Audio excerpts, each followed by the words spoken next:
ഇന്ന് എൻ്റെ അബ്ബാടിക്കണ്ണൻ്റെ ചോറൂണാണ് കേട്ടോ. അപ്പോൾ എൻ്റെ അബ്ബാടിക്കണ്ണനെ നമ്മുടെ ഗുരുവായൂരപ്പൻ്റെ മുമ്പിലാണ് ഈ ചോറൂണിന് കൊണ്ടുവന്നിരിക്കുന്നത്. അപ്പം ഞാനും വിഷ്ണുവേട്ടനും എൻ്റെ അമ്മയും വിഷ്ണുവിൻ്റെ അച്ഛനും കൂടെ കൂടിയിട്ടാണ് കേട്ടോ അബ്ബാടിക്ക് ചോറ് കൊടുക്കാൻ പോയിട്ടുണ്ടായിരുന്നത്. അപ്പോൾ നമ്മൾ പോയിട്ടുണ്ടായിരുന്നത് ചതയോണത്തിൻ്റെ അന്നാണ്. നല്ല തിരക്കുള്ള ദിവസമായിരുന്നു കേട്ടോ. കല്യാണങ്ങളും പിന്നെ ചോറൂണും അല്ലാതെ തൊഴാൻ വരുന്നവരും അങ്ങനെയൊക്കെയായിട്ട് നല്ല തിരക്കായിരുന്നു കേട്ടോ അമ്പലത്തിൽ.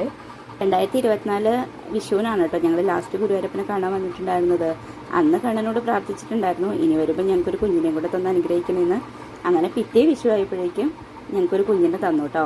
2025 ഏപ്രിൽ 4 അമ്പാടിയിൽ ഞങ്ങൾക്ക് കിട്ടിയിട്ടുണ്ടായിരുന്നത്. അപ്പോൾ പ്രഗ്നൻ്റ് ആയിരുന്നപ്പോഴേ ഞാൻ നേർന്നിട്ടുണ്ടായിരുന്നതാണ് കേട്ടോ ഗുരുവായൂർ ചോറ് കൊടുക്കണമെന്ന്. അപ്പം അങ്ങനെ ഞങ്ങൾ ചോറ് കൊടുക്കലും പിന്നെ തുലാഭാരമൊക്കെ കഴിഞ്ഞിട്ട് ഇറങ്ങി. രാവിലെ ഒരു 6:30 ആയപ്പോഴാണ് കേട്ടോ നമ്മൾ ഭഗവാന്റെ അടുത്ത് എത്തിയിട്ടുണ്ടായിരുന്നത്. പിന്നെ ഒരു 10 മണിയൊക്കെ ആയി എല്ലാം കഴിഞ്ഞപ്പോൾ. അങ്ങനെ ഞങ്ങൾ തൊഴിലൊക്കെ കഴിഞ്ഞിട്ട് വീട്ടിലേക്ക് തിരിച്ചു പോവാണ് കേട്ടോ. അപ്പോൾ അതേ അമ്പാടി എൻ്റെ മടിയിൽ കിടന്ന് ഉറക്കമായി. അപ്പോൾ വീഡിയോ ഇത്രയേ ഉള്ളൂ. വീഡിയോസ് ഇഷ്ടപ്പെട്ടുണ്ടെങ്കിൽ ചാനലിന് സബ്സ്ക്രൈബ് ചെയ്യണേ. പിന്നെ ചോറൂണിൻ്റെ ഫോട്ടോസൊക്കെ ഞാൻ കൊടുത്തേക്കാം കേട്ടോ. തുമ്പപ്പൂ ചോറുണ്ട്, നിറനാഴിത്തേനുണ്ട്, മലനാടിൻ കാറ്റുണ്ട്, വായോ